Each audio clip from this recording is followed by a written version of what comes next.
Yes, people, big up. We got everybody. It's the Kona Empire. You know, upon the corner. You know, so yes, people, pick up yourselves, man. I want to see if you get it coming through loud and clear. It's just a test. And yes, I'll be putting this in a minute. So give me 1 second. I'll try to load up the thing. Cause I was trying to do the premiere today, and it wasn't allowing me to upload the video for some reason. I don't know why. So we're gonna run with it. You know, we're gonna screen share and see if it works that way, and these type of things. You know, so yes, people. You know, this interview took place on the 13th of December, and it's with Terrance Hutchinson from iHeartRadio FM. He's an author as well, and yes, it was a good interview, a dope interview, man. Yeah, so we're just gonna see. You know, we're gonna see if it works. It'll run through. Like once again, people that I was trying to do it through the premiere, and I wasn't allowed. It was just basically wouldn't allow me to do it. So I'm gonna try it this way. I will see if it works on you guys. So press 1 if you could hear me loud and clear. All right. Press 1, yeah.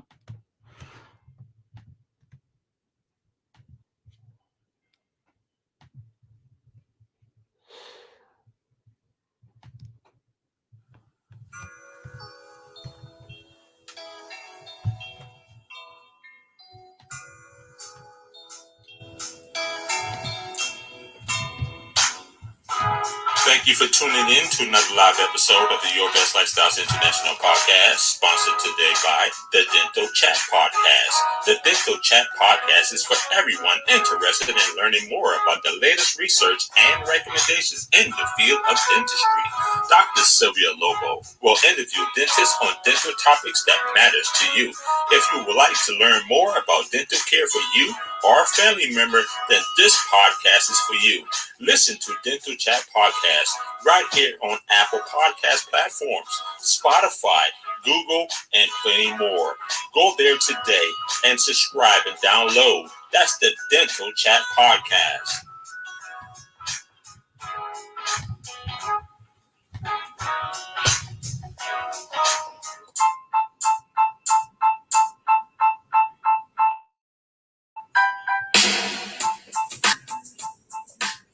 Welcome back to another exciting episode of the Your Best Lifestyles International Podcast. I'm your host, Terrance Hutchinson, right here at the O. Robinson Public Relations and Media Group Studio. Happy Sunday morning. What's up, man? We're super happy to be back into the game. You know, there's a lot going on in the world, man. You know, and I don't have to tell you. So much going on right now with this COVID-19. Is the holiday season. You know, the presidential elections is over pretty much per se. A lot going on with that still. And I just want to say, you know, I hope you guys are doing well. Hope you guys are safe and, you know, you're practicing social distancing still, washing your hands, sanitizing, exercising, eating properly, trying to fortify your immune system. And I hope you guys are taking care of your families as well as yourself. You know, it's a big deal, man. So many people, hundreds of thousands of people so far has lost their lives. Millions of people have lost their jobs. You know, nobody knows what's next. So much uncertainty in the world. People don't know who to listen to and why they should be listening to them. You know, it's just a lot going on.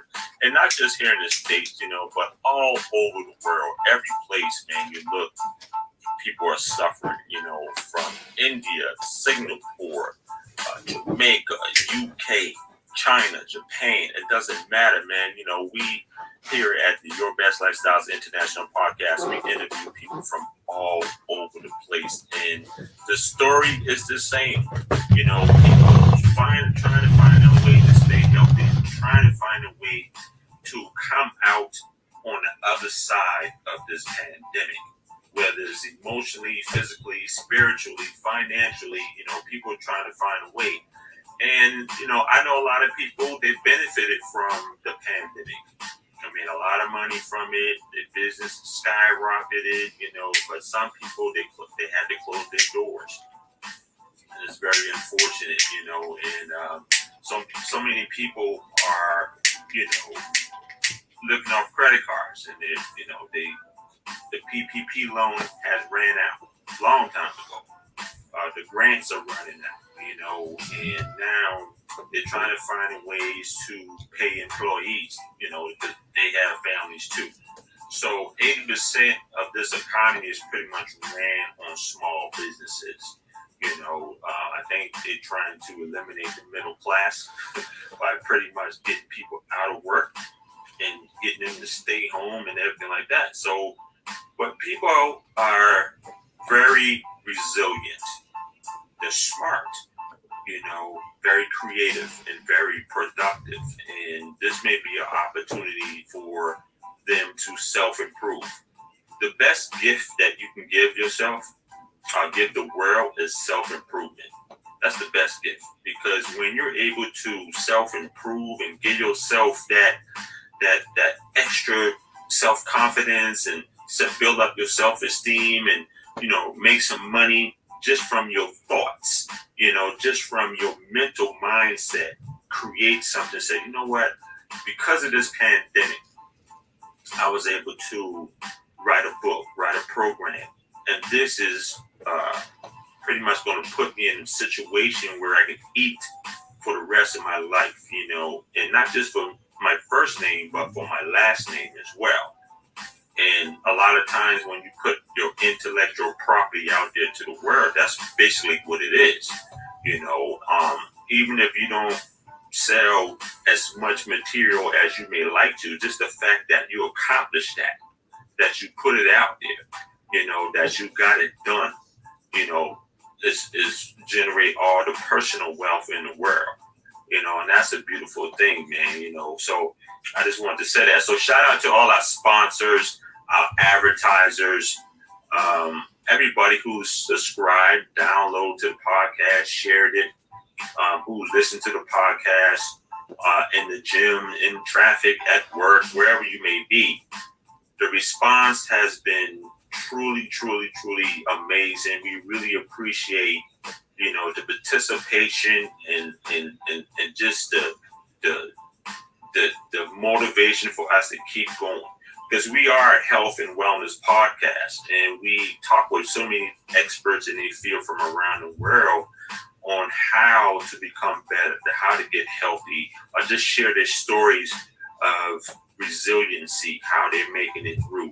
Because even though there's a lot of negative things going on right now within the world with COVID and everything like that, it's a lot of positivity that's coming on the other end of this pandemic as well, because so many people have learned how to pivot in a different direction they never thought they would be able to do. And because of that, they generated 2-3 different streams of income, and it's like, wow, they got laid off, but, they was able to generate so much more in the process. And shout out to them, man, because, that's motivation for us, to keep going and keep pushing.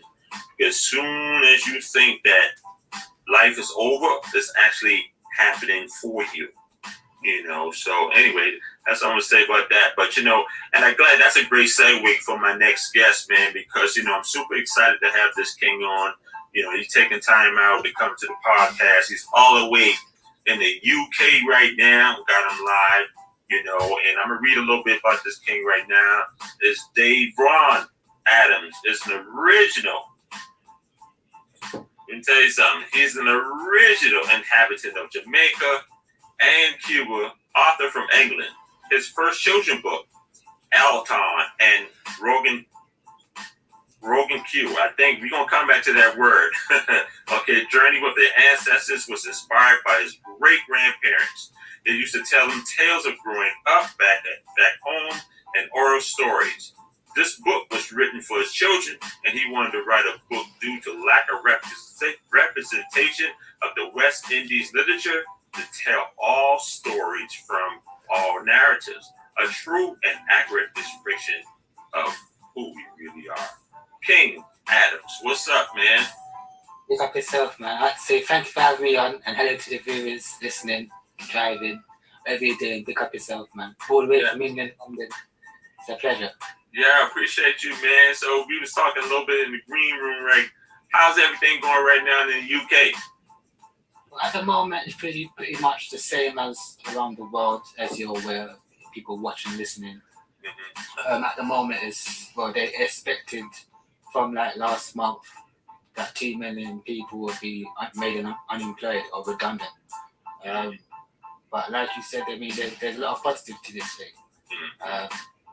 People have been productive and just starting businesses and stuff like that, where it's online or whatever it is. People will find other alternatives, like you said, other avenues to get revenue. Then the focus of one revenue, it's about exploring different avenues. Yeah, that's crazy, man. So how have you personally been taking care of yourself with all this going on, man? I know you're doing a great job with taking care of yourself personally. Yeah, I mean, mentally, mental health in England is a big thing, especially now that this thing has the pandemic has, we've seen it. I mean, a lot of people from all different nationalities are suffering from mental health because of the job situation that's going on, employment. What I do, I've got family support, I've got friends that check on me, I check on them to see how they're doing. Yes. And that's use that positive energy, man. My positive energy does to make sure you're okay, eat healthy, eat your fruit and vegetables, etc. Like for me personally, growing up as a West Indian in England, my grandparents always taught me or taught West Indians or from the West Indian community to use the herbal remedies. This is what they ran from the West Indies to over here. We still practice our herbalistic remedies. I just push that to people. Yeah, there's other alternatives. Yeah, pharmaceuticals is okay, but the natural herbal remedies always been there. It's still there. That's always king. Yeah, I like the habitual herbal remedies a lot of times. I love it. I think modern medicine is great. However, the side effects really destroys people's insides. You got a problem with one thing and they give you the medicine, and then it triggers 3-4 other different things. You're like, I might as well just stay with the with the one problem, and it's big business. These medicines and pharmaceutical companies, they're slated to make 426 million with the M, by in the next few years, and I think with people getting sick now on top of the coronavirus, and I'm in this industry and I see a lot of people, man, suffering, and the medicine is just side effects of the medicine, and I was like, try a whole, a herbal approach, teas and get you some CBD oil and ointments and the healthy elixirs, things that you already have in your cabinet, like olive oil and fresh garlic and thyme, and all these things been around since centuries. Even you grew up, your grandmother, your grandparents, they taught you that in the West Indies and the Caribbean islands, man. These things went a long way. Your culture survived, man, for generations and hundreds of thousands of years using certain things, man. Why do you think that people has gotten so far away from the habitual treatments with certain physical ailments and mental ailments? That's a very good question. I would say, people like to stigmatize herbal holistic remedies that we're talking about. It's not promoted. Everybody promotes, hospitals and pharmaceutical companies. They don't go back to, how we used to do things in ancient times, or, before modern medicine was king. It was herbal remedies was king. This is how we survive. This is how we cure illnesses and stuff like that. like fevers, and if you was constipated, we have certain herbs, that will release your bowels and stuff like that. People have got so far removed from how we used to do things. Going to the doctors for any little thing. Like I can tell you, for example, when I was sick as a child, my grandpa used to whip up, honey and lemon. Yeah. And that'd be for if you got a cold or something, and a little shot of rum to one up the coldness of your body. You just wrap up in a blanket, and in the next couple of days you're fine, you're back again. Right. But, people don't really go back to the traditional ways; just go with the modern way of life. Yeah. Now with COVID-19 spreading like crazy, how are you or your family members? What type of herbs are you preparing right now? You mentioned honey and lemon, which is really good to clear up the sinuses and mucus out of the body, which is COVID really, focuses on that. What type of herbs and strategies are you using right now to prevent it? Sea moss is good. I know some people might know about sea moss. Yeah. Sea moss is very good. Aloe vera is good. There's all different herbs. Guinean weed. Yeah. So if you can go up, what people can do, you can go on your phone and search herbal remedies, like what plants is good for this and that, for remedies, for fevers and etc. You can put it up on your phone, like, wow, I didn't know this.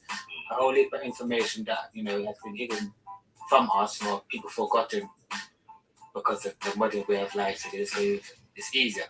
Yeah. You know what I realized over the last month or so? Sea moss, they've been promoting it over here like crazy. Everybody was making sea moss this and sea moss that, like it was some type of new remedy. And I'm laughing. I'm like, sea moss been around forever. One thing I do know about American culture, when something seems to be popularized, they want to run with it, and now all of a sudden everybody got something sea moss. They want to try my sea moss this and sea moss that. And I'm like, man, my people's been using sea moss for a minute, and like you said, the West Indies and the Caribbean islands and everything like that's always been Bahamas. That's always been a remedy for weight loss and diabetes, whatever it is. Sea moss is one of those things. And when you mentioned sea moss, I just started laughing because I was like, man, they going crazy for the sea. They put it in the smoothies now. I even, so like people been using that stuff, man. You mentioned the aloe plant, which is really cool too. It's been around for generations. You know what I'm saying? And a lot of these things, maybe modern medicines, new creams or whatever they're using right now, a lot of it has the aloe in it, and back in the day, an aloe plant is all you needed, but now you get the aloe cream, you got aloe in it, you got the stuff for your beard now, it has aloe in it. I'm like, man, y'all killing me with this stuff right now. You know what I'm saying? So it's like, so what's your diet like during the course of the day?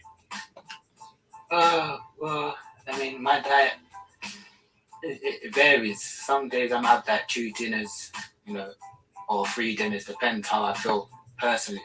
And I stick to a a washout. We call it washout back home, which is like Cersei tea. Or soursop. Soursop is good for people as well. If people don't know research about soursop and the health benefits it has for the body. There's so many herbal remedies out there that has all people's diagnosis, or they go to the doctor, say you got this issue.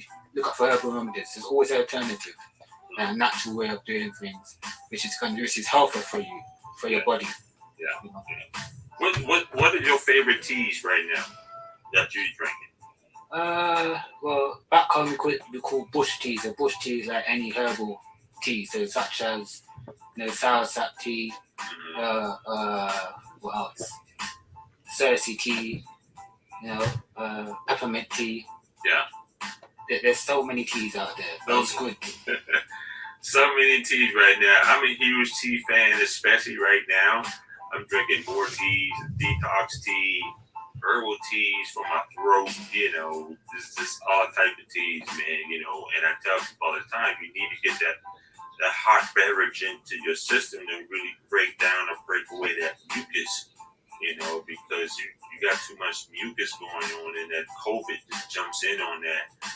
And then it also will help you improve your immune system as well. And that's the main thing.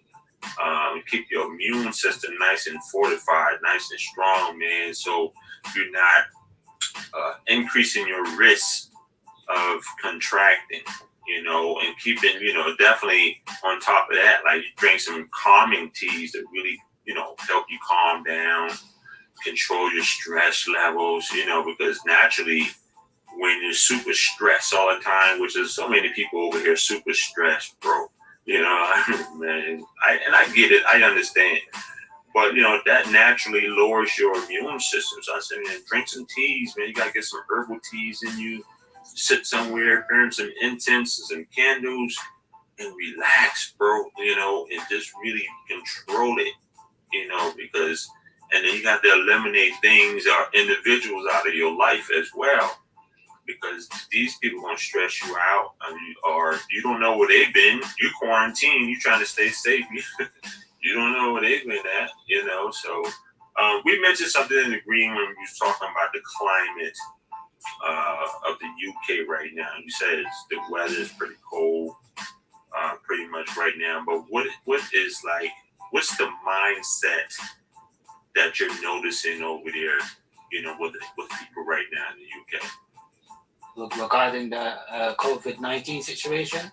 Just in general, because you can't just, it's so much going on, you know what I'm saying? So what's the mindset as far as just overall wellness, trying to stay safe, trying to get money up, trying to maintain your household? On a daily basis, what are you seeing? On a daily basis, I see, well, not everybody, some people are asking questions regarding the COVID, the pandemic situation. Some people starting to think for themselves and not listen to what's been pushed out by the media and stuff like that. So that's a good thing. People are starting to think for themselves and seeing 1-2 red flags that the masses of the government is saying, which doesn't really add up. Like I'll give you an example. So back in February, they were saying one thing, and then come to now, they're saying different things. So they're contradicting each other. Yeah. That's going on over here too. Okay, so I'm gonna ask you. I normally ask this question with everybody who I speak to from overseas, from another country. How are you guys viewing what's going on over here in the States?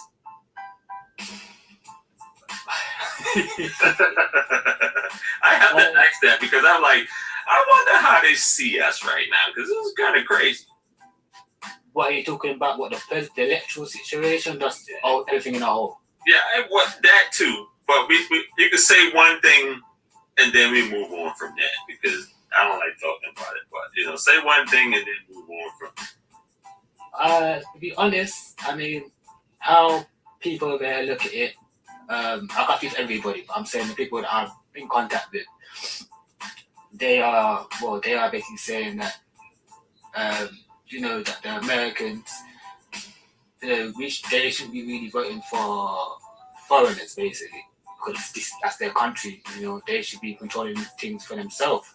When I look at it and analyze it, yeah, it's true what they're saying, because it's their land for one, and all these foreigners, when I meet Caucasians, white people that come from America, and they come over here and ask them, "What, are you Americans?" Like, no, I've lineage from Europe, where it's Irish or Scottish or people from England or Wales, etc., etc. So it's about our people waking up and knowing who they are for one, understanding what the game is, and that would be like the situation involving everything, basically, how things set up and run for people in America that are original inhabitants, and the history regarding to that as well. There's so much things to touch. That's enough said right there, because that's a whole nother show in itself. I just get curious when I talk to people from all over the world, and I kind of ask that question. What's your vision? What do you see? What do you hear? Because as we're on the inside looking out, you guys on the outside looking in, so you're going to see something, totally different. We hear a lot, we see a lot on our smartphones. I can't even go to the barbershop, man, without hearing it and watching it on TV. It's like it's kind of draining to me right now. So, do you have any? You still have any family over in Jamaica right now? Yeah, I mean, pretty much my whole family, not my whole, but pretty much majority of my family is in the West Indies, and some is located where you are. Yeah. Atlanta, Alabama, New York, Bronx, Yeah. and scattered around America. Yeah. Big up. Yeah. Hey, man, it's always, great to have conversations with, people from, West Indies, because, it just helps you touch back to your roots. I grew up in Charleston, South Carolina. It's mostly a medium-sized city with a lot of slave trade going on. I grew up in that. Some of my ancestors is from Ghana, West Indies, and, we speak Gala, Agichi, and so it's always good, to connect and reconnect again. I love Jamaica. I haven't been in a minute, what I'm saying, but I love it. But every chance I get, I'm around them, or I'm getting the food, definitely. Here in Atlanta, it's a lot of cuisines here, so it's always that thing, man. What I'm saying. So let's talk about the book. Okay, so what was that moment for you when you decide, outside of your, your grandmother and everything like that, and your parents, what was that aha moment for you to say, you know what, let me just get this book done? Okay, so what made me write the book? I'll tell you. I mean, growing up over here in England, my family came over from the West Indies in 1930 or 1940s. That era when West Indians left the West Indies, because they was invited by the British.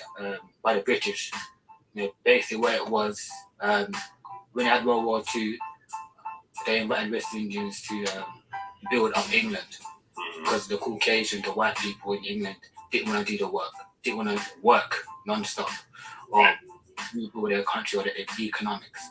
So my family came over, and I noticed several things. I was going through the school institution, or the school institution, shall we say, or the school curriculum. They never really taught us, the West Indians, about where we come from. They always told a different narrative to where, to what I was told as a child from my great grandparents. Because I asked them, and I asked other indigenous people like Native Africans, West Africans, for example, on their opinions and certain things that, we was taught from the school, the curriculum and these type of things. It was very funny to me when I spoke to both parties, whether they're West Indians or Africans, and I asked them, the older generation I'm talking about, and they said, they always paint a different narrative to what we learned in school growing up. And that's me looking into myself, because at school they teach you a different narrative, and it kind of conflicts with your grandparents or your great grandparents are saying. Remember, you're going to school, so it's not, you're not going to hear the same conversation that you're having in your home, your family, to when you go to school. It's a different conversation, right? And more every year, the school curriculum over in England. So I had to search for myself. I did get old stories from my great grandparents, like folktale stories and recently just back home, etc., etc. But I mean, the turning point for me to when I really look inside myself instead of looking outside to what other people are saying, whether they're foreigners or people who come from our background or my background, per se. I had to really look into my family history. So I had to go back home to Jamaica and go to like, like for instance, in America, we've got like a Library of Congress. Yeah. So I had to go back home in Jamaica, and I had to go to the National Archive records. Every island's got it. Every place around the world has got a National Archive. National Archive records. What that is, you can trace your ancestors. That's like tracing your great grandparents and their great grandparents and going down the line. And I did that. Yeah. And when I found my results, when I got back my results, it's not going to take a year. It can take quite some time. It's going back through your personal ancestry of your personal ancestors, your family history. So when I found out, the origin of my people, of my family, shall I say, I sat down and cried. Literally cried on my ancestors' grave in Jamaica. I mean, what we get taught in school is not the truth. And I tell people all the time, you have to look inside yourself. You can't listen to a school teacher. A school teacher can't tell you about your family. Only your family can tell you about your family. So I had to do some soul searching and some soul digging and reconnecting myself with myself and not have any interference from outsiders. All the information I gathered from inside my family and going to back home and just going back to foundation where it all began for me and my family. And this book was inspired by my family and by the information that I gathered because, I used to do 10 years ago, I was lost. Now to this day, 2020, I'm sure of myself. I know who I am. Nobody can tell me where I come from. Right. I had to do some soul digging, some soul searching, some seeking, and understanding where I come from. Now, once you found the information, what was that emotional connection with the information with you like? I mean, like you said, you cried. What other emotions did you have? Was you overwhelmed? Was you joyful? Was you angry? Because there's a lot to take in, and then when you first get it, you like, oh my God, it hit you so much. And then mentally you get frustrated with it because, like you said, the school did not give you, they gave you what they wanted to give you to keep you mentally paralyzed and trapped until you stand up in yourself and say, look, I'm going to search. What was that first emotion outside of the tears and everything like that? What was that first emotion that you had once you started researching it and information?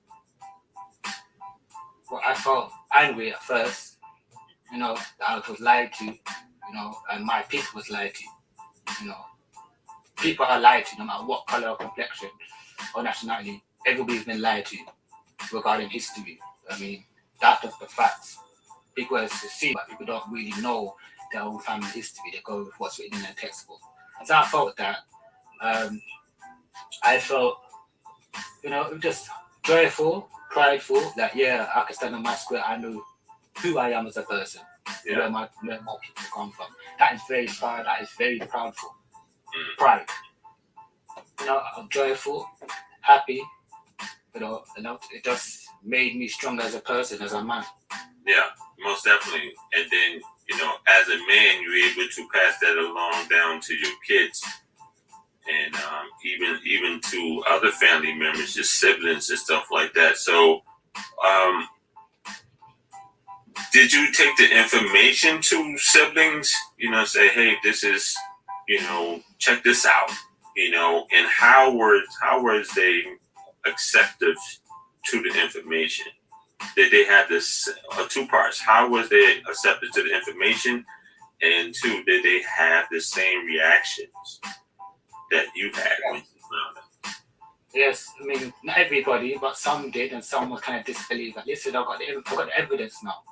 Our grandparents said we were Indians, but I mean, now you've got the evidence to say that our people's always been, our family has always been in Jamaica and Cuba. Mm-hmm. What else can you say? Nobody can say anything to me. I mean, at that point, there was the one that was like, there's evidence. Yeah. You know, I'm not just saying these things. I'm not making up lies. I randomly did the research. I dug in my own pocket. So let me trace my family. Let me research my family history. And I did that. Even it's crazy. Even with the evidence, sometimes people still won't believe it. You know, you can show it right there in black and white, man, and they'd be like, that's crazy to me sometimes. Some people, but if they would see the information, proof, and still, because of years of mental conditioning of the falseness, of the falsehood of information, the misleading information, once they drill it in your head as a young person, then you get into a teenager, then young adult, and then you come into your more adulthood. That's all of the falsehood, misinformation. That's all you know. And then you say you get into your 30s or whatever, and somewhere like you come and say, look, this is what it is. It's too late for them. For some people, they're so conditioned that they won't believe it. Even when I was in high school, social studies, we learned what? Christopher Columbus. We was cool with the Indians, Thanksgiving. He discovered America. And then as we got older, we got more information from other thought leaders and leaders. When I got that information, I said, man, they show bamboozled us in high school in those books.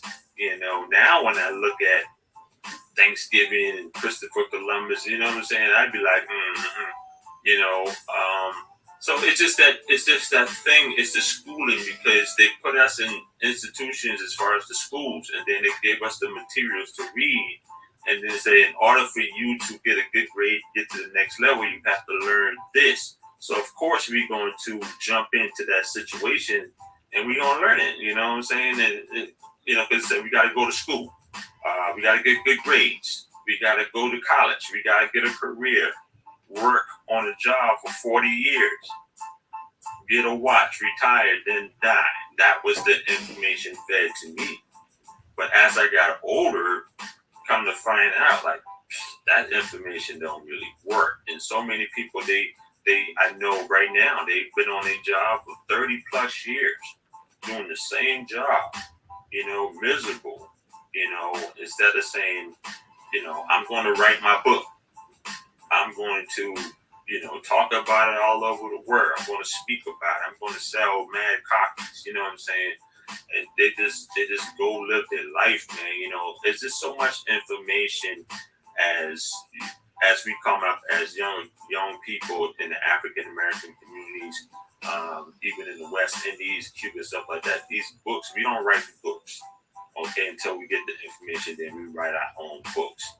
And we be like, man, that's totally different from what they school me. So, when you say, hey, you put your own money into it, which is a key thing. Once you start to invest into yourself and your information and your history, you're going to find out everything you need. And it's crazy, because during these times of the internet and Google and all these different platforms versus 30 years ago, we only had encyclopedias. We only had these type of books that they written. So we got so much information in front of us right now, just with a click of a button. And you can download, you can, tap into all the different things.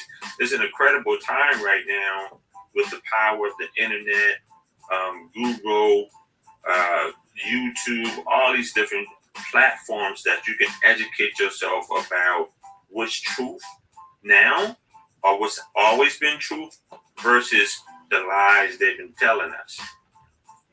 And so much information pop up right now. I'm like, man, I never knew that. To this day, so much information. Like, our culture created so much for this world. And like you said, some Caucasians didn't want to do the work back in the day. So what did they do? So it's like they don't. And I even read, even some the Chinese culture even was in some predicaments as we were in too, but they put themselves up. now they control a lot of this country over here because they got their hands in a lot of things now. So but I think that we need to follow your lead and dig deep and educate ourselves on who we are, where we came from, especially the younger generation. I think the younger generation right now, millennials over here in this country, they're just wilding out right now. Taking over. They're just like, yo, whatever. I'm just going to just turn the beat up. You know what I mean? That type thing, And I was like, you can still turn the beat up, but you got to have something to say. You see what I'm saying? Like, I see Tupac on your wall. This is what I'm talking about. He has something to say. You see what I'm saying? So, and that's 20, almost 30 years now. So you got to come up with, your own narrative just to say, I go back and I read your book, but I know how to put that in a song. I'm going to take what you wrote and be like, yo, bust it down to a beat. Imagine how much more people that's going to reach. Now, when I was reading your bio, I think I might have mispronounced a word. What's that? Ronique? Ronique. Okay. All right. And it was either that or the other. Okay, that I was thinking in my mind. And sometimes I will hack a name, to be honest with you. So I got to get clarity, and I don't want to just do injustice to the names, So who are the characters? I'll show you the book. So this is Alton and Ronique. So this is Ronique, and this is Alton. These two, the story mainly revolves around them. These two, I'll read a backstory for people. So they go for it. So whilst Alton and Ronique are at their grandparents' wake, or Nine Night, we call it back home in the West Indies, celebrating their recent ancestors passing with their family, their mother calls them upstairs to read a letter and present them with a family heirloom. To their surprise, the letter and family heirloom is not just ordinary but magical. They are set on a magical adventure with their ancestors back in time. So this book starts off in the West Indies. This the first one starts in the West Indies, and the rest of the other edition is going to be a trilogy. Okay. So it goes through different parts of the Americas, because the West Indies, people are not familiar with the American continent. There's West Indies, which is part of North America, because you've got the states that's North America too. And you've got South, and you've got Central America, and the surrounding islands of the Americas. So this book is orientated around the American continent and the culture around the Americas, or the American Indians, the original inhabitants. So it just focus on the culture. For those who are not familiar with it, it brings them up to speed. So it's easy so that a child could understand it. And I didn't put tribe and stuff like that. I just kept it easy, so a child can grasp it. So okay, that's what Indian looks like. This is what the culture is, and etc. Gotcha. So you mentioned a trilogy. Why? Well, I want to ask you why would you want to do that? All right, because it's a lot more information. Just to put it that way, you know what I'm saying? So, are you going to do different series of the book outside of the trilogy, and also are you going to put it in different languages? Yes, I mean this book. This one is the first book. We have 6 languages in total. So we have English, it's a normal one. Then we got Patwa for those that speak Patwa throughout the Americas. Only the West Indies speak Patwa. You got people in Colombia, Belize, Nicaragua, etc. Speak Patwa. We have French, we have Dutch, we have Spanish, and we have Portuguese. So there's 6 in total. And other editions, the second book and the third book, we have the same formula, where it's multiple languages for people to understand it. Yeah. That's why I asked that question, man, because I've been like, yo, You got to have it in multiple languages because this is so multicultural. But at the end of the day, it's still West Indies, it's still Cuba, it's still Jamaica. And then you're in the UK right now. There's so much more. It's a melting pot over there as well. So you got to get multiple languages, the book in multiple languages, so you can get it in multiple hands, which was increasing multiple streams of income. So that's dope, man. So what's next for you outside of the book? What's next? Well, I mean, I've got other ideas regarding books. And before I go to that question, yes, I would like to visit this book again. And after the 3 series is done, the trilogy is done, then, I will go back and revisit it. Yeah. Because people want animation, people want this and that. Like, listen, I only read a book. I didn't really intend to do this other stuff, but people like the books. Yes, we need to see this on the TV screens and stuff like that. Yeah. What's next? I mean, I've got other ideas, other books. That's all in my head. For the moment, I'm just trying to push out these 3 editions or 3 trilogy. You know what I'm saying? Then I'll touch up on certain other things that have ideas and creations. Yeah. Now, what about audiobooks? You ever thought about that? Making it into audio? Yes, at the moment, I'm working on that as we speak with the different freelancers and narrators around the world for the translation of the books. Yeah. So we have it on paperback and we have on ebook thus far, but I will be releasing the audio book, as you just stated. Tell everybody how they can purchase the book. Where can they find it? It's available on Amazon, .co.uk or .com, wherever Amazon you have around the world is available in that format. All you gotta do is put it out in a unique, join it with the ancestors, or just type in my name, which is Davron. So it's Delta DAVRONADAMS, and it'll come up in the search engine and it's going to author. And it's great, man. It's on all formats here on Amazon, Kindle, everything, paperback, and I think that it's going to do way more than you ever thought it was going to do. It's much needed in the culture because, with the school systems and young adults, learning whatever they put in front of them, they need to know a different point of view from their culture, their background, their history, their ancestors. A lot of times us as older adults, we learn from our ancestors, so we got to really push that information still. It's heredity, it's tradition. We have to push it.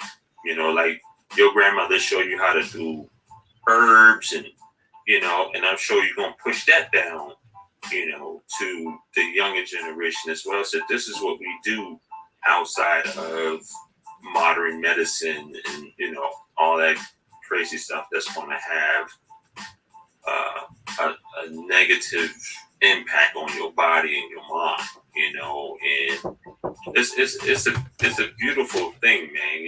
What you're doing, what you've done with the book, and so many people need to know about it. They need to take that journey with their ancestors, and really connect with the past and feel their spirits.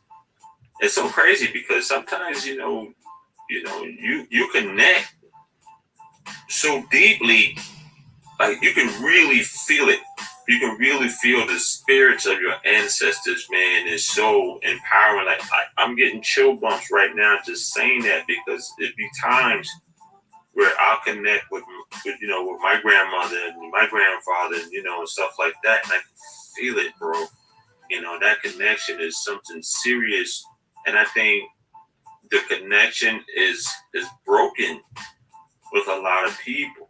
And also, I think with the educational system, even when I was coming up, they already knew the power that we had, so they had to, they controlled the narrative themselves and break that connection with us and our ancestors, because I promise you, everything was in social studies, everything was about in history, everything is about what I said earlier about the Thanksgiving thing, and Santa Claus and, all this, that's what we learn. And once you get older and you connect with people who put you up on a lot of knowledge and a lot of game, a lot of the OGs, who you look up to, the double OGs, and they're like, man, read this book, or listen to this. This is before the internet, and they be like, man, read this. And, they say, if you want to hide something from somebody in the culture, put it in the book. You know what I mean? And it's like, but, it's like now, it's like, I'm like, yo, read this book or check this article out right now. You can send a link, and like this interview, like you can send a link, you can attach this to whatever, send a link, and you can attach this to the Amazon web page with your book. You can attach this to emails going out, social media. I mean, times have changed so much where you can just get a digital link and attach it, making that as attachment, and say, look, this is the interview I did with, or check this out here. You know what I'm saying? It just makes it so much easier to get your intellectual property around the world in seconds or in minutes. And what's so great about it, like you're in the UK right now. What time is it over? You're like 6 hours ahead of us, right? The time is 5:05 in the evening. Yeah, see, it's 5 in the evening over there, and it's just 12 noon here. You understand me? So the power of the internet and video and these links, it shrinks the world. So imagine that power being harnessed, what we're doing right now, to really teach the masses about the journey with your ancestors. How easy can it be? It's not challenging at all. Just easy. Like I got my product out right now. I can do so much around the world, and with a click of a button right now. And what's amazing to me, all the languages you said that you're putting it in is already in, so everybody can relate, because everybody wants to reconnect with their ancestors. I don't care who you are. Everybody has that curiosity of who they are, where they came from, what's their purpose. How can I align with them? Who am I? You know what I'm saying? It's like we have these questions in us. I don't care who you are, what ethnic group you're from. If you have these type of questions in your mind, in your belly, you're gonna want to know. You're gonna want to know.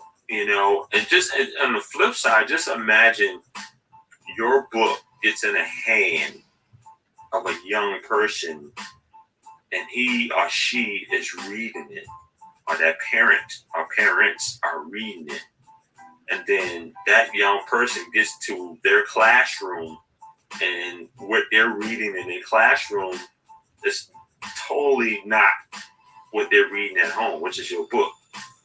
And immediately they're going to see the difference in between reading materials, and that's not true. They're going to start to really question some teachers or some students in class, which is not a bad thing, because what it does is that it just alerts everybody in that environment that they're learning something else outside of what he or she is being taught in school. And with that being said, you got to give credit to the parents or whoever it is that's pushing that material to them. They said, look, okay, this is what you got to do to get through school, but this is what you got to do to get through life. You see what I'm saying? So it's a difference. You need the education, But a lot of times, certain information you learn in school is useless in the real world. Yeah. I'm 53. Trust me, a lot of stuff I learned in high school, I don't know. I don't use it. I learned some stuff in college, or some of that stuff I'd be like, I don't use it. The world will change since then. You're talking about early 90s. Yeah. Every day we constantly learning. I got to constantly learn new things to stay on top of my game. And this is what we got to do. So a lot of times, well, all the times, we have to use our brain, because that's our most powerful tool. And also, it's the first computer. Your brain is an app. You got to keep, you know what I mean? You got to keep updating that app. The brain is the first app. You already know what it is. So it's like when you write your series of books, imagine all the information you're going to come across. And when you start to write that trilogy, all the information that you're going to start putting in those books, because you're picking up more stuff as you go every day. As you're researching King, you're going to be like, you're going to be like, that's mind blowing. I'm going to have to put that down. It's a beautiful thing, man. It's man, look, I'm inspired because, I don't have a lot of information about a lot of my ancestors, and I got some, but, I need to peel back some layers, bro. I need to go back. Go back. Not just from my grandparents, but who were her parents? What's going on with that? Let's see how far I can go. And now you have me curious about it all, and I appreciate that. No problem, man. This is why, each one keeps one. If what I know, I should be able to pass them to you, and what you know, I should be able to pass them to me, and vice versa. So, always learning. I don't have all the answers. I know you don't have all the answers. Every day we should try to learn something new every single day. Like 5 years ago, you asked me, or say 6 years ago, could I see myself writing about it? No. Only when I started doing research, like about the Americas and my own family research, I started to gain enlightenment. This is why I mentioned for brothers and sisters who don't really have much information about their ancestors. They know about their grandparents, but not about their great grandparents and their great grandparents. And this is why I mentioned going to the Library of Congress, or if you're from the islands, going to National Archives or the Registry Department to get the information about your family. It's going to benefit you and your family, your whole entire family. Yeah. That's incredible, man. This is the first interview that I've done where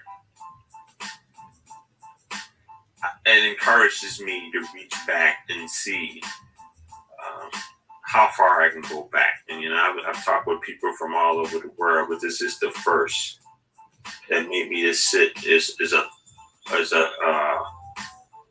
thought-provoking one when it comes down to ancestry, because we all come from somewhere and someone.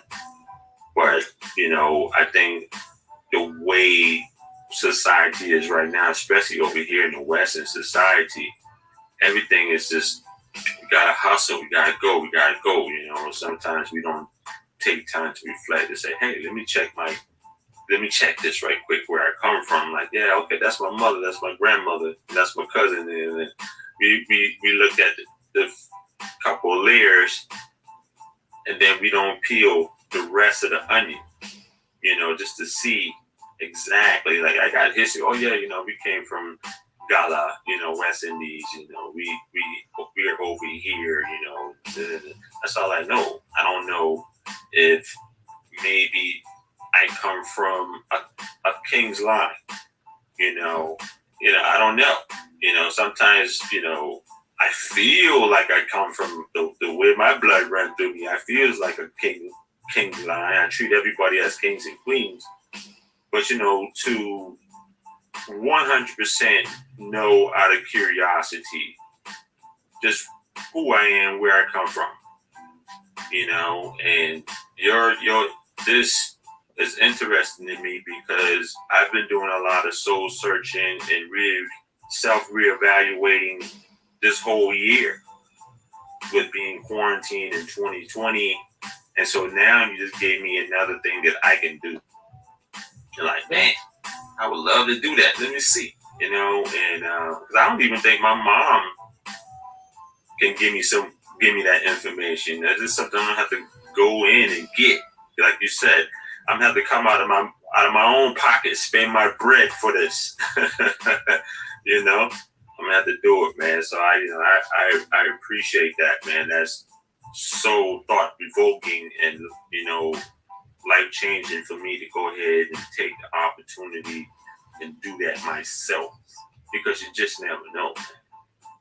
I agree. I mean, yeah, that's true. I mean, only your family have the answers to what you. I mean, if you don't know how I managed to do mine, I'll just give you information. I'll give the viewers information. How I managed to do mine. So I went to my mother and my father, asked them what is their mother and their father's name, and if they can recall, because my people come from Jamaica and Cuba. I had to go back. I had to go ask my grandparents. Any information they can recall. Of their grandparents' names, first name and last name. So how I did it was, I went to my grandparents. What is the mother and father's full names, last names, where they come from. In the island of the West Indies, you go by parishes, or in Jamaica, you go by parishes, and hospital, etc., etc. And the birthday. If you know the birth date and the death date when they passed, then I went back home to Jamaica and I submitted that to a genealogist. That's what it's called, a genealogy. And yeah, I mean, when I got back, I was like, wow, I showed all my family, and they was happy that now all the answers they had, or all the questions they had, now they got all the answers to what they wanted to know. I mean, it's about finding yourself. Everybody's trying to find themselves. Yeah. In this big old wide world, we're all trying to find ourselves and trying to find our place and where we fit in and what is home to us, etc., etc. And this is just providing the answers to their questions. Yeah, definitely, man. That's deep, man. I didn't, I was looking at the book, and then I said, okay, cool, we're going to discuss the book. And by doing so, it opened up a whole new world for my thought process of, who am I, where I want to come from. And I wasn't anticipating that. And it's a beautiful thing because it leaves room for excitement of it all. A lot of times when you start to anticipate one thing, it don't go right. So I always leave my mind and my heart, my spirit wide open to receive things that I don't know, or most likely I probably will receive. So I like to get my heart, my mind, and my spirit filled when I'm talking with people, because I learn so much from everybody. And so now I'm more in a relaxed state, thinking about that. I'm more curious about it. And, and it's just one of those things like wow, I'm feeling the energy of it, and I know my bloodline, I can feel how my blood flows. Sometimes I think get hot, man, and I'm like, man, and not in a bad way. It's just the energy flows through me, and I know that's royal stuff, man. That's King's blood, and I can feel it. And now interviewing with you, makes me curious about my ancestry, and what's there, man. I would love to know that right now, You know what I'm saying? So I want to say thank you for that, man, because I never used to think about it in that way, on that level. I gotta go check, and, but now I'm super curious about it. Like, thought evoking conversations, stuff that make you go, man, that's dope. Let me focus on that. You know what I mean? Because I want to know. I want to know. Because once I get into some things with researching, I don't want to find out everything, as much as I can. There's so much information, man. And the thing about you, I like what you said earlier, that you said that I'm paraphrasing right now, but you become more aware of who you are as a man. Yes. Once you start doing the research, and I feel that right now in my spirit, King, because, I'm like, yo, I became better. And I'm putting myself in your shoes. What you're probably saying is like you became a better version of yourself when the information came to you. You study it, you analyzed it, you did it again. You probably read it 40 times before you be like, wow, okay, this really built me up some more. Now I'm able to connect with the world through my ancestors, through my history, and then also create a platform or create my intellectual property to push out to the people that's coming behind me. And that's a powerful thing. So the information that you research and you learn, you put it in a trilogy book form, and now you get to push it to the masses in different languages, different cultures. That one little spark of curiosity about who you are, as a man, as a human being, has now generated and pushed you on a platform where the world knows who you are, and why did you write the book, and how important it can be. A lot of times we put projects out, we don't know how important it is when we putting it out, and then a lot of times it would take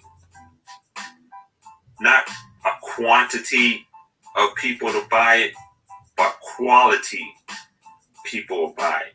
You might sell one book to just that one person, and that one person may have the power or the connections to push it to a platform where it's crazy. So a lot of times when we say, oh, I'm gonna put it out, I'm gonna move this way, I'm gonna put this here, and I'm gonna put that there, and all of a sudden, bam, somebody pick it up online or whatever. Like, yo, this is the thing. 20, 30 years down the line, these books will still be here. You see what I'm saying? It's so funny because I'll go to a bookstore, I'll go to a thrift store, and it's always especially in a thrift store, it's always a section with books. And I look at the titles and stuff like that, and then sometimes I will pick out books that I think that's beneficial to my brain, what I'm doing, and I will read through it and highlight it and whatever. And I'm like, man, that's really dope, and a lot of those books I self-improved. I made money, I created different things for myself just about reading somebody's book that somebody wrote from the 70s. So I said that because 30 years down the line, when somebody might come in contact with your book, who's may not even be born yet, you know what I mean? And they'd be like, did you read this book? You need to read this book. And we may be dust by then. So your intellectual property is going to outlive you. That's the point I'm trying to make. So when we start to create and we put projects out, we got to put projects out with the mindset that it's going to outlive us. You see what I'm saying? If I don't sell 100,000 copies of my book, part of me would be like, oh man, I ain't sell that many books. But the other part of me would be like, but I did it though. I put it out. You see what I'm saying? It's like intellectual property, go a long way. Nobody can take that from you. Your name gonna live forever through these books. You see what I'm saying? There's so many people that's dead right now, King, that actually put a book out or two out. They did speaking engagements that I know personally. They're gone because of COVID-19. Just months ago, weeks ago. But their work will outlive them. You see what I'm saying? So it's like your work is going to outlive you. So when you start to mature more and get older, 10 years from now, you never know where you want to be. And your work is going to be the springboard to get you there. You know what I mean? Because I can tell by this book and the trilogy and the way how you got it going out right now, you got so much more to push out around the world.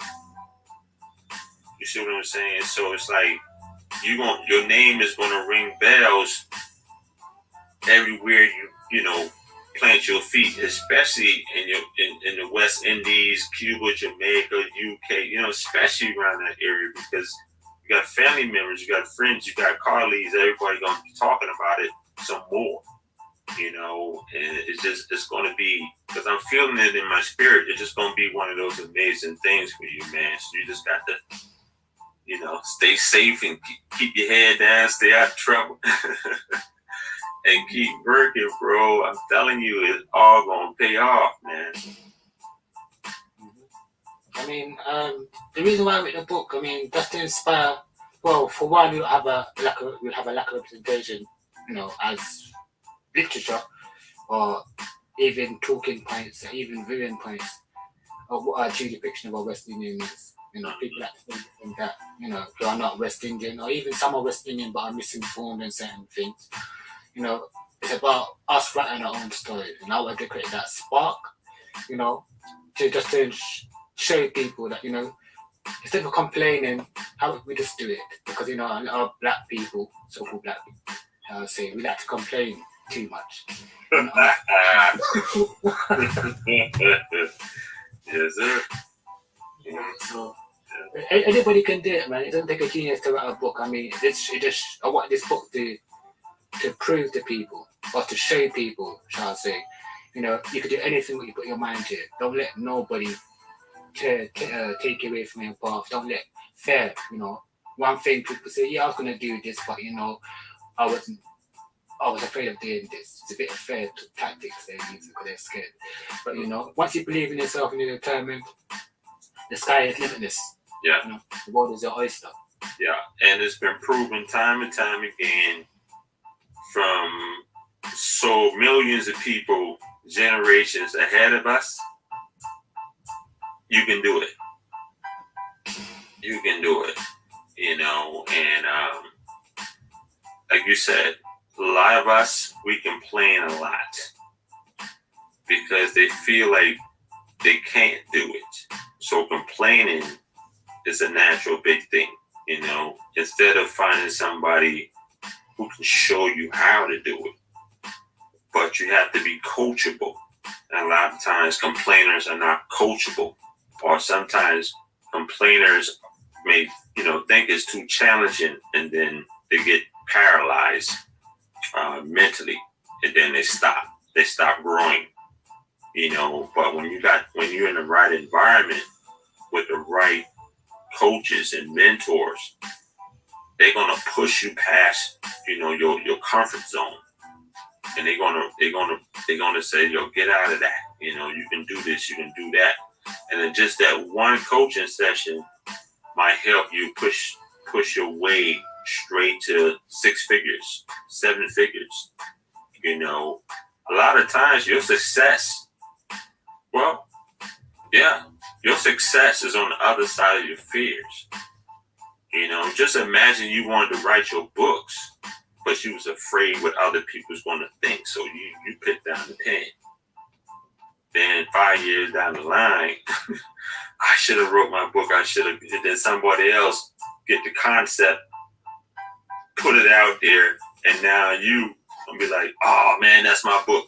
No, you didn't put it out. You know what I'm saying? So it's just an amazing story, man. You know what I'm saying? So look, this is the Your Best Lifestyles International podcast. And, you know, we start using, my publicist said, you need to start saying international because, you know, we're talking for people from all over the world. And you're in the UK, I'm in Atlanta. It's a 5-hour, 6-hour difference, but we're able to connect. And, you know, so it's a beautiful thing, man. Like I always say, you know, we don't go out. Our guests are special, and I don't really look for guests. They find us because of the energies that we put out, you know. And when that happens, the show always becomes regal. It always becomes something that's thought-provoking, uplifting, motivating, encouraging, and it makes you want to get to the next level. You know, and this is the honest truth. Like, I never had an interview where I had to rush it or draw people to say more, and it's always, wow, I gotta focus more on that. You know, that aha moment. You know, that part where you just want to dig deeper and pull some more things out of yourself, you know what I mean? And it's no different with you. You know, right now, you put me on so much, you know, energy with reaching back in my past and reaching back further and figuring out who, what, why, how, you know, when, you know, and now I'm curious about some questions, you know? And so you helping me right now. So it's like, this is what I like about this show, man. You know, guest comes on, and we don't know them prior to. You know, it's like, all right, you know. So if I got something popping off, and I'm like, yo, I got to go to the UK, I'm gonna say, yo, I'm gonna be over there. You know, I'm gonna hook up because that's my man over there. You know what I'm saying? I'm just like, I'm gonna go same thing when you come here. You know, it just that connection. So I'm gonna show you love. You know, and I'm gonna go to the UK. I'm gonna get that love over there, and that's what I'm talking about, man. So this is what I love about this show. So tell everybody any final words you want to leave, man, and also tell everybody how they can connect with you and where, once again, they can find your books. Okay, so the books, you can find these books of, once again, the title is called Out and Unique, Journey with the Ancestors. We have 6 versions available in languages, in multiple languages, which is English, Dutch, French, Spanish. Hold on, let me stop you right there. He said 6 different languages. Okay, go ahead. So there's English, there's Dutch, there's French, there's Spanish, there's Portuguese, and there's Patois. That's altogether 6 languages. You can find it on Amazon. Just type in the title of the book, or type in my name, which is Davron Adams, which is D for Delta, A for Alpha, V for Victor, O for Romeo, O for Oscar, N for November, Alpha for Adams, D for Delta, A for Alpha, M for Mother, S for Snake. Yeah. You can also read. Go ahead. You said S for snakes. So let me ask you. So why you spelling out your name? Yeah. Were you ever in the military? No. I used to be a security officer years ago. I worked for the NHS. Gotcha. Not health service. So that's like, hospital. Gotcha. Local hospital. Okay. Most people I know who's in the service, they was like, D for, all that stuff like that. D for Delta, A's for, and I'd be like, all right. But, that's great, though. You spelled it out. That's Dave Ron Adams. Yeah. Yeah. Make sure you go Google the name. Especially go to Amazon, get the book, share it out. Great content. Yeah, how you can contact me is by Gmom on YouTube. So I'll give you all these platforms in a second. So if you contact me on Gmail, it's Arawak Indian, so ARAWAK Indian @gmail.com. And then there's Facebook, which is Inca Apparel, so INCA Apparel. Facebook is Inca. Also on YouTube as well. I do live streaming as well. I do about history about the Americas and stuff like that. But that is, if you've got children, don't have your children present. It's explicit language and stuff like that. So for the platform that I'm on YouTube, which is Lacona Empire 101 or Lacona Empire. Also with other brothers and sisters from the Americas that do live streams as well. Some are based in the UK. With me, some based in America, basically worldwide. So that platform, like my brother, is called Copper Hot Stuff. He's on YouTube. That's more like children friendly. His content is his YouTube page is children friendly. So if you want to learn about the America's history or just learn a bit of something you never knew or blow your mind, he does that.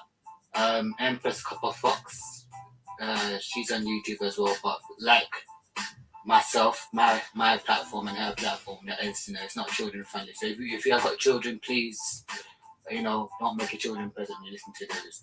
My platform and her platform. Awesome. I'm glad that you put that disclaimer out there. Yeah, I have to. I have to.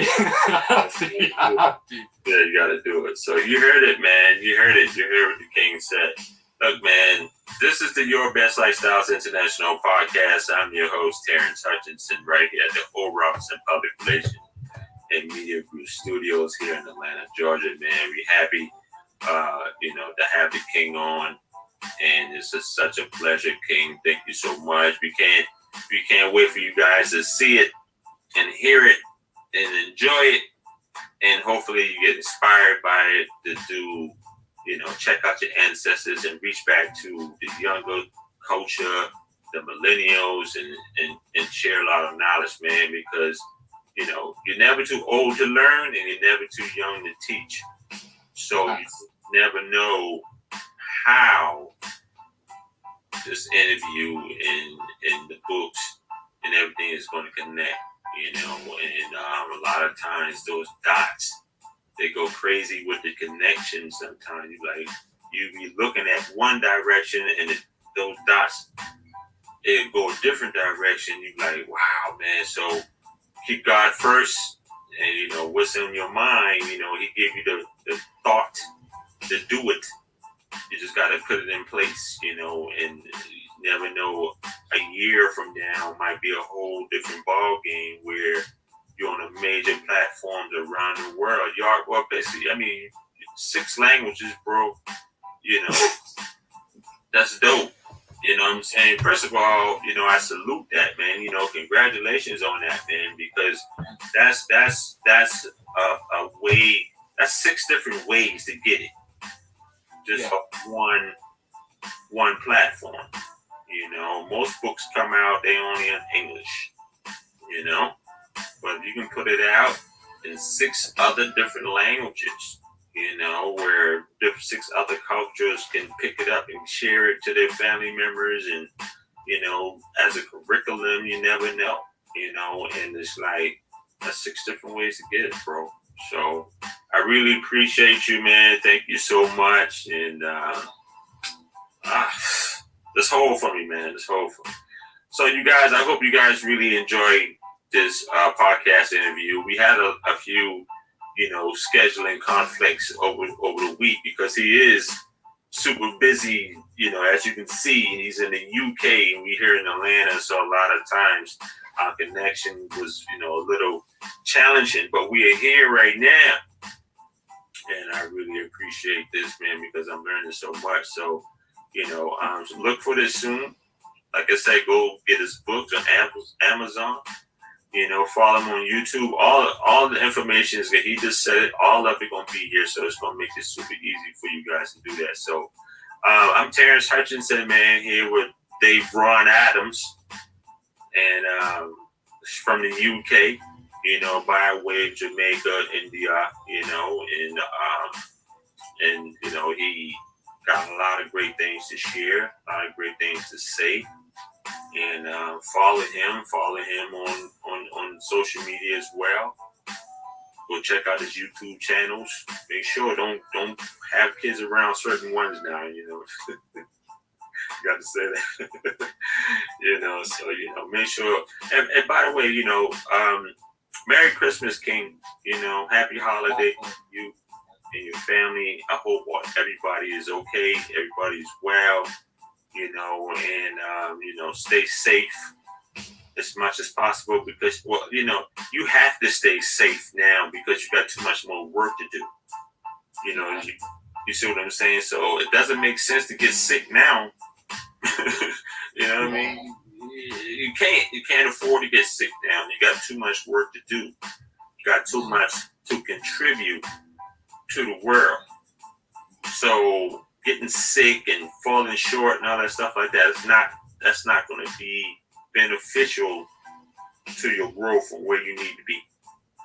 Yeah. So it's important that you social distance and keep the stress levels down and meditate and eat right, work out, and control your immediate environment. That's the main thing, staying in control of your environment. If you're never in control of your environment, then you need to do something. You know what I'm saying? Because an uncontrolled, chaotic environment is going to increase your stress levels. So when your stress levels are increased, then most likely your cognitive awareness or your thinking capabilities are going to be diminished.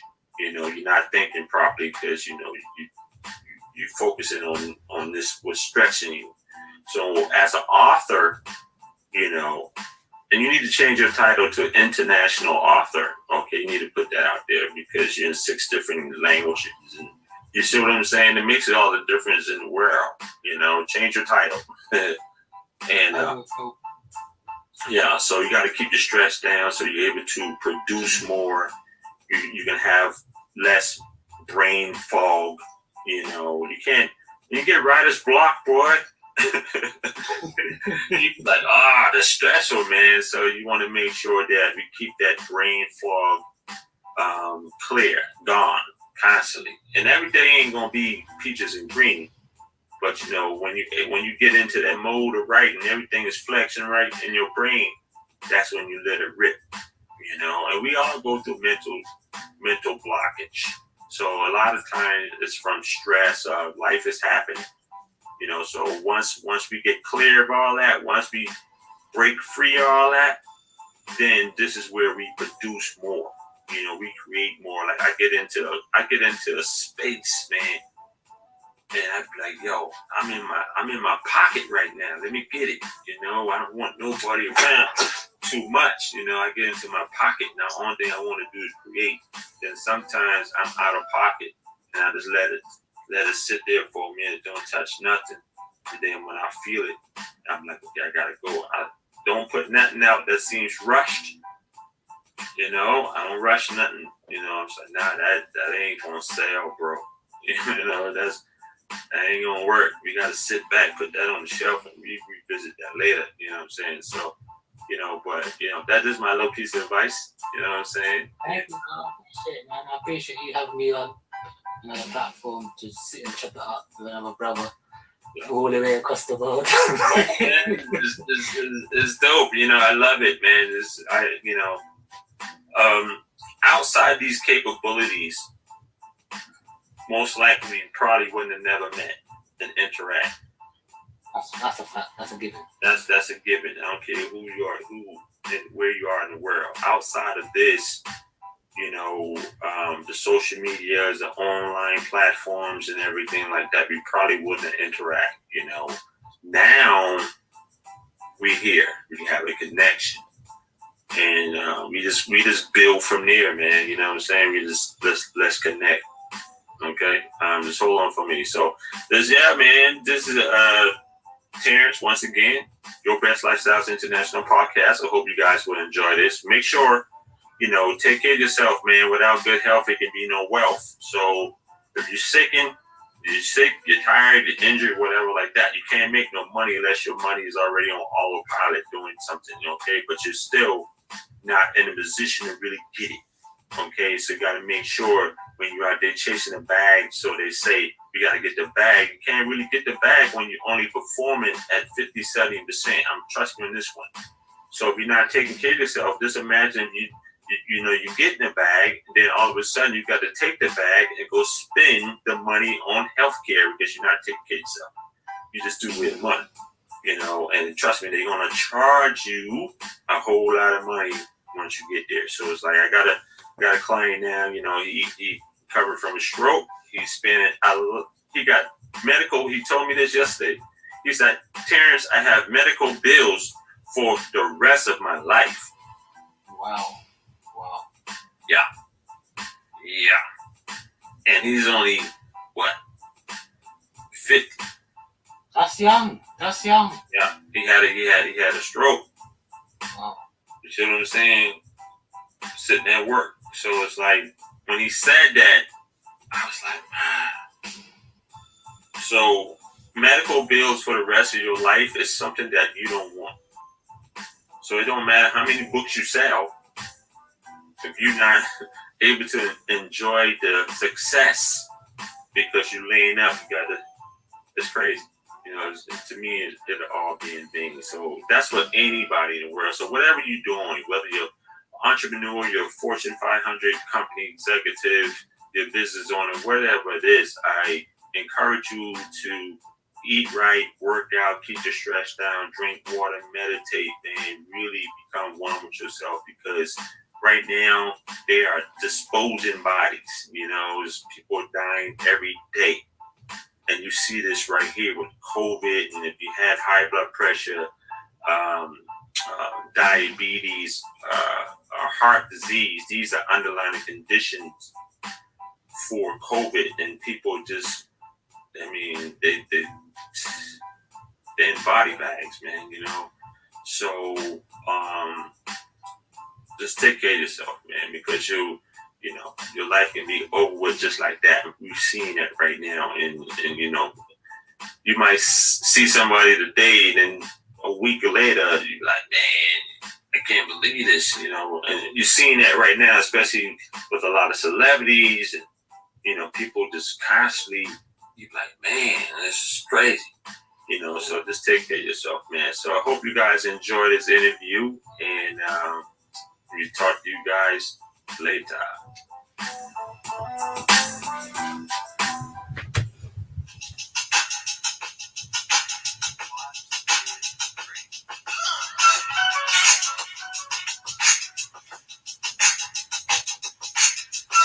Welcome back to another exciting episode of the Your Best Lifestyles International Podcast, sponsored today by Valrom Exclusive Gymwear. Valrom is on a mission to make your life easier and certainly more fun at a very low price. They work extremely hard on customer experience to make shopping as easy and fun as possible. They bring you fun and lovable posts on social media, but they also bring you fun, inspiring, and innovative products at a very affordable price. So stop searching and start living your best life today with gear from their unlimited selection. They have already served over 1 million customers and rising, and every experience has been guided to their mission. That mission is to make their customers happier and more joyful people with products that are affordable and fun to use. For more information on this exclusive gymwear, visit their website today at www.valrom.com. That's www.valrom.com. Go there today.